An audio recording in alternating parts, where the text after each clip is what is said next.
Good evening. Thanks for joining us for the news at 10. Michael Vaughan's disappearance could lead to better alerts for other missing Idahoans.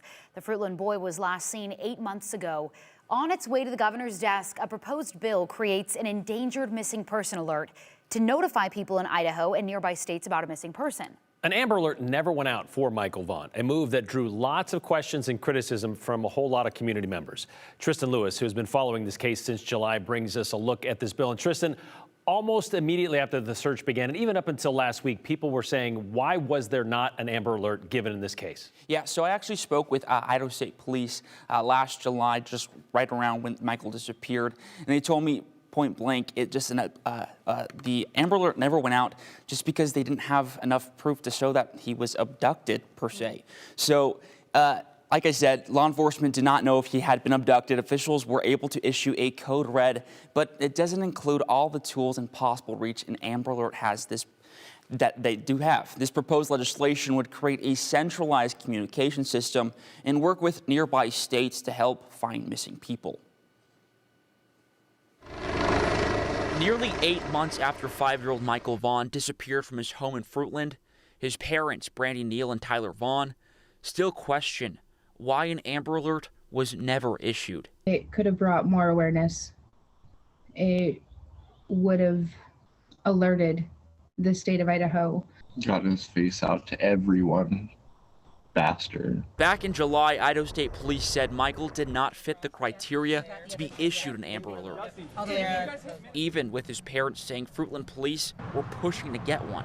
Law enforcement, especially doing an investigation and have been thoroughly searching, should have that to their discretion. Now, a bill heading to the governor's desk hopes to create the Endangered Missing Person Alert, which will notify people in Idaho and surrounding states of similar situations to Michael. I was shocked to find out that the Amber Alert system is specifically restricted to children who there is a known abduction and there is a vehicle description. Senator Abby Lee of Fruitland, the co-sponsor of the bill, says Michael's disappearance shook the entire community.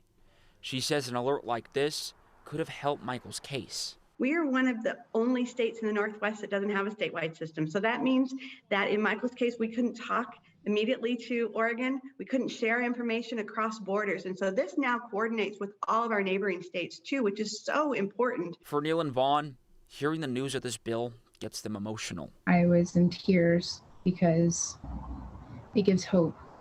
And hope is something their family has not lost as they continue to seek answers to where Michael could be. Someone knows something.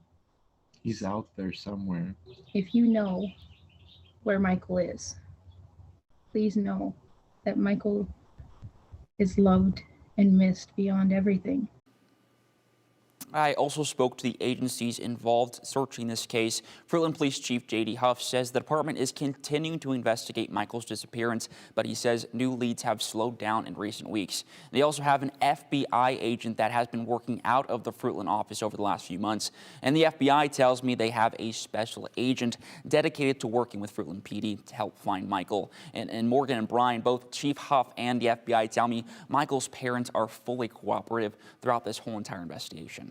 Tristan, you mentioned earlier you've done a story before on why an Amber Alert wasn't issued right away. She talked about how they need to have a lot of information right up front in order to send that out. Exactly. You got to have the information to believe if a child was abducted. A lot of other details too, just vehicle description as well. So many details like that. But something like this is going to get consolidated, and hopefully we can work with partnering agencies, partnering state agencies, just to get more information out there. All right, it's progress. Tristan Lewis, thank you.